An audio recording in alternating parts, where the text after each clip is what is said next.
C'est un sentiment assez spécial de voir que LeBron James reprend ta photo en photo de profil. Lui, il s'appelle Malik, il est l'auteur de cette photo qui a fait le tour du monde et qui a été reprise par LeBron James en photo de profil. Le truc, c'est qu'il ne s'y attendait pas du tout puisqu'il a commencé la photographie il y a seulement 3 semaines. Ça fait un moment que je songe à commencer à faire un petit peu de photos et je me suis dit qu'il n'y a pas vraiment de meilleure occasion que pour les JO. J'ai jamais eu d'appareil photo. Aujourd'hui, j'en ai toujours pas d'ailleurs. Et donc, j'ai un ami qui m'a prêté son appareil photo. La photo en question, je l'ai prise à l'occasion de la finale, donc France-USA.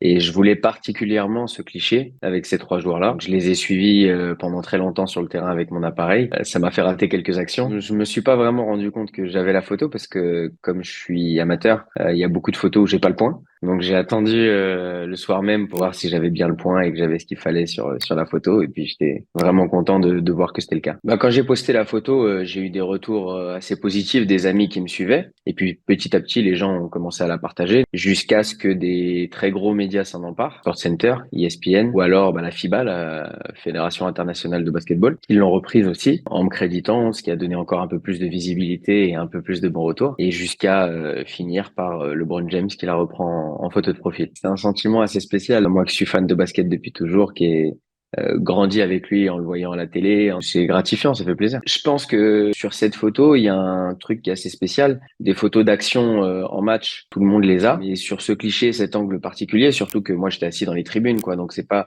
des angles que des personnes ont l'habitude de voir. Et le fait aussi de réaliser que c'est sans doute la dernière fois qu'on voyait ces trois joueurs-là sur le terrain dans un contexte olympique. Je pense qu'il y a une portée, je dirais pas historique parce que c'est que du basketball, mais en tout cas une portée symbolique forte. Je vois différentes personnes qui m'envoient des screenshots de leur fond d'écran, c'est déjà devenu leur fond d'écran, etc. Il y a de plus en plus de personnes qui me demandent si je la commercialise. C'est pas du tout mon objectif, mais oui, en tout cas avoir cette photo encadrée chez moi et me dire que je suis peut-être le seul à l'avoir, ça me fait plaisir. J'ai eu plusieurs agences et plusieurs marques qui m'ont contacté suite à cette photo, me demandaient si je faisais de la photographie, m'ont demandé des devis pour des événements. C'est pas du tout ni mon objectif et puis en toute humilité, j'estime que j'ai pas du tout encore le niveau. Je me prétends pas du tout du niveau des photographes bord terrain qui prennent des magnifiques clichés et on l'a vu tout au long de ces JO 2024. Ça me donne pas forcément envie de me reconvertir à 100%, mais en tout cas, ça me donne envie déjà d'acheter un appareil photo et qui sait, peut-être qu'un jour j'irai vers une reconversion, mais c'est pas du tout à l'ordre du jour aujourd'hui.